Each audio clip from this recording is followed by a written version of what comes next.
नमस्कार दोस्तों, आप सभी लोगों का हार्दिक स्वागत है मेरे यूट्यूब चैनल में।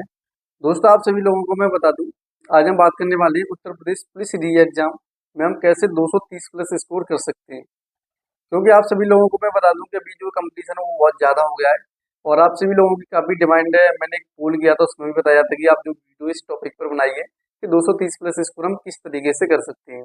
आप सभी लोगों को मैं अपने बारे में बता दूं, मेरा नाम सौम्य यादव है और ये मेरा यूट्यूब चैनल है। मैंने अभी आपको बता दूं कि यूपी पुलिस का जो एग्जाम दिया था उसमें मेरा कितना स्कोर था और मेरा मॉक टेस्ट में कितना स्कोर रहता है, मैं पहले आपको ये बता दूं। उसके बाद मैं आपको बताऊंगा कि आप स्कोर कैसे कर सकते हैं 230 प्लस। तो सबसे पहले बता दूं आपको, जो स्क्रीन पर भी OMR की जो डिग्री होगी, आपको बता दूं जो रियल एग्जाम हुआ था यूपी पुलिस का उसमें मेरा 226 स्कोर था। और उसका मेन रीजन था कि मेरा पहला दिन फर्स्ट शिफ्ट में था, थोड़ा टाइम कम पड़ गया था कि 235-40 में उसमें कर सकता था कि पेपर इस लेवल का था। तो आप भी, यानी फिर भी मेरा 226 हो गया था, तो आप भी 226 प्लस यानी 230 से स्कोर कर सकते हो। और अगर आप 230 प्लस स्कोर करते हो तो आपका डेफिनेटली जो है सिलेक्शन हो जाएगा, कोई नहीं रोक सकता है। क्योंकि जो वैकेंसी वो काफी ज्यादा है, 60,000 है। सिर्फ यही है कि कोई नकल या पेपर लीक नहीं होना चाहिए। तो इस पे हम टॉपिक पर बात करते हैं। तो सबसे पहले मैं आपको बताना चाहूंगा, अगर आप 230 प्लस स्कोर करना चाहते हो तो आपका जो मेन पॉइंट रहेगा वो रहेगा सिलेबस पर। और इसमें सिलेबस में क्या होता है कि आपको किस तरीके से पूरा करना है। आप कहीं से भी उल्टा सीधा सिलेबस पूरा कर लेते हो, जिसमें आपको आधे चैप्टर कराए जाते हैं, आधे चैप्टर नहीं कराए जाते हैं, तो आपको जो है स्कोर है वो नहीं होता है। फिर आप बाद में बोलते हो कि पेपर जो है वो आउट ऑफ सिलेबस आया है, क्वेश्चन जो कहीं बाहर से आए हैं, लेकिन ऐसा नहीं होता है। मैं आपको बता दूं, यूपी का जो पेपर था अभी जो हुआ था, उसके जितने भी क्वेश्चन थे वो सारे सिलेबस के अकॉर्डिंग थे। सिलेबस आपको मैं बता दूं, आप नोटिफिकेशन डाउनलोड करोगे तो आपको वहाँ पे सिलेबस जो है देखने को मिल जाएगा। और मैं आपको यहाँ पे स्क्रीन पे भी दिखा दे रहा हूँ, यूपी पुलिस का आपको सिलेबस है वो आप देख लीजिएगा। इस सिलेबस में क्या है कि आपको इसी के आधार पर कंप्लीट करना है। आप क्या है, आपने कोई बैच अभी किया था कि जितने भी यूपी पुलिस के बैच चल रहे थे, या आप कहीं भी आप कोचिंग से पढ़ रहे थे, तो वहाँ पे क्या था कि मानसिक अभिरुचि वाला जो पार्ट था रीजनिंग का, वो कोई भी कोचिंग नहीं करा रही थी। क्योंकि उसमें क्या है कि पिछले एग्जाम में क्या है, एक दो क्वेश्चन उसके मिलते थे देखने को, इस वजह से। लेकिन आपको बता दूं कि मानसिक अभिरुचि जो पार्ट है रीजनिंग में, वो उत्तर प्रदेश पुलिस सिलेबस में दिया हुआ है। तो ऐसा नहीं है हम उसे निकाल सकते हैं कि आपको ये नहीं करना, ये नहीं आता है, क्योंकि कोई भी चीज कभी भी पेपर में आ सकती है अगर उसमें सिलेबस में दी गई है तो। सबसे पहले आपको यही टारगेट रहेगा कि आपको सिलेबस जो है कंप्लीट करना है, कोई भी चैप्टर नहीं छोड़ना है। कि आप सोचते हो कि अरे इस बार कैलेंडर नहीं आएगा या इस बार कोई दूसरा चैप्टर नहीं आएगा, मुझसे ना करें। मैं आपको बता दूं, कोई सा भी चैप्टर के क्वेश्चंस आ सकते हैं अगर सिलेबस में दिए हुए हैं तो। अब मेन पॉइंट आता है कि हम सिलेबस कंप्लीट करें कैसे। तो आप सभी लोगों को मैं बता दूं, सिलेबस कंप्लीट करने के दो तरीके होते हैं। एक या तो ये आप कोई भी एक बैच खरीद लीजिए, आप उसे वेरीफाई करिए कि वहाँ पे आपको सारे चैप्टर कराए जाएं। अगर आप कोई भी ऐसा बैच ले लेते हो जहाँ पे आपको कम टाइम में उल्टा सीधा जल्दी पढ़ा कर खत्म कर दिया जाता है, तो उसका कोई मतलब नहीं है। या फिर आप कोई भी ऑफलाइन कोचिंग करते हो तो वहां से आप कर सकते हो, आप सेल्फ स्टडी भी कर सकते हो। मेरे हिसाब से सेल्फ स्टडी बेस्ट रहती है। अगर आप किसी का 170-80 नंबर आता है, थोड़ा बहुत पढ़ चुका है वो पहले से, तो उसे तो सेल्फ स्टडी करनी चाहिए। लेकिन आप न्यू हो बिल्कुल, आपने अभी आप सोच रहे हो कि हमें क्वालिफाई करना है, तो आपको सिलेबस बहुत जरूरी है, वो भी आप कोचिंग वगैरह आपको करनी पड़ेगी।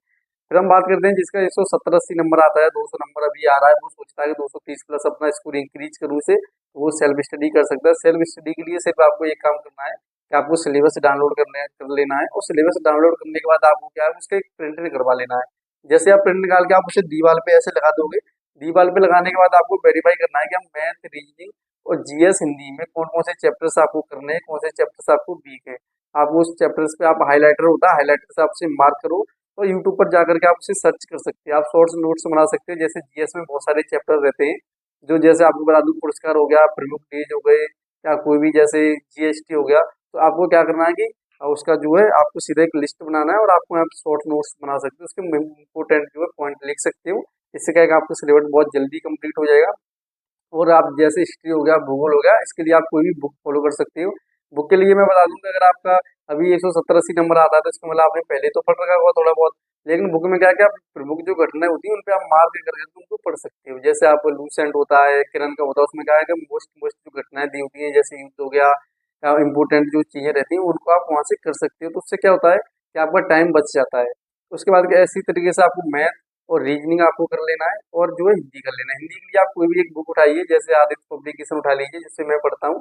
उसमें क्या करना है, आपको सभी चैप्टर दिए गए एक लाइन से, डेली आपको एक चैप्टर करना है। आपको वहाँ पे उसका जो है उसको पढ़ लेना। उसके बाद उसमें 30 से 40 क्वेश्चन जो है, या कभी किसी किसी में 100-150 क्वेश्चन भी रहते हैं प्रैक्टिस के लिए, वो आपको प्रैक्टिस कर लेनी है। उस आधार पे आपका जो है हिंदी कंप्लीट हो जाएगा और हिंदी आप 1 महीने में आराम से कंप्लीट कर सकते हो। और फिर आपको क्या करना है, साथ ही आपको मॉक टेस्ट लगाना है। मॉक टेस्ट लगाने का सही तरीका यही होता है कि जैसे आपने संडे को मॉक टेस्ट लगाया, तो उसमें जितने भी चैप्टर से आपको सवाल नहीं आ रहे हैं या क्वेश्चन जो गलत हो रहे हैं, आपको क्या करना है, उनका आपको एक लिस्ट बना लेना है। फिर आपको नेक्स्ट 6 डे में जो है, 6 दिन में साथ स्टडी के साथ उनको भी कंप्लीट कर लेना है, जिससे कि आप जो है नेक्स्ट संडे अगर आप मॉक टेस्ट देते हैं तो आपको ये सोचना है कि जो अभी गलत हुआ था उस चैप्टर से गलत नहीं होना चाहिए। जैसे आपका मैथ में कोई एक चैप्टर है, जैसे मान लीजिए आपको परसेंटेज से गलत हो गया था, आपको क्या करना है कि आपको जो नेक्स्ट जो 6 दिन है अगले संडे के लिए, उसमें आपको 6 दिन में वो परसेंटेज खत्म करनी है। इस तरीके से अगर आप टारगेट बनाओगे तो आप देखोगे कि आपको स्कोर बहुत जल्दी इंक्रीज होगा और आप 2 से 3 महीने में आपका स्कोर जो है 20 से 30 नंबर आप बढ़ जाएगा। क्योंकि एक क्वेश्चन 2 नंबर का होता है और 10-12 क्वेश्चन पढ़ाना 1-2 महीने में कोई बड़ी बात नहीं है। अगर आपको 180 नंबर आ रहा है या 190 भी आ रहा है, तो आप 2 से 3 महीने करते हो तो आप 15 से 20 क्वेश्चन भी बढ़ा सकते हो, जिससे आपका स्कोर जो है 230 प्लस हो जाएगा। और मैं आपको बता दूं मैंने कैसे किया था, तो मैं आपको बता दूं जो मैंने किया था वही मैं आपको बता दूं। मैं आपको बता दूं, पहले मेरा जो स्कोर रहता था वो 160 से 70 रहता था। जो मेरी वीडियोज डली हुई है आप देख सकते हो। लेकिन उसके बाद क्या हुआ कि मैंने 2 से 3 महीने भी स्टडी की थी। जब एग्जाम था 2 महीने मान लीजिए, क्योंकि नोटिफिकेशन से पहले ही मैंने स्टार्ट कर दी थी उसके साथ ही, तो लगभग 2 महीने मुझे मिल गए थे। तो 2 महीने आप देखोगे मेरा जो मैक्सिमम स्कोर है वो 260 तक भी पहुंच गया था। 250 तो कई बार आया और 240 तो आप लगभग मेरा एवरेज स्कोर ही 225 या 230 था उस टाइम। अभी तो मैं मॉक टेस्ट नहीं दे रहा हूँ, क्योंकि अभी मैं रनिंग कर रहा हूँ एसएससी जीडी के लिए।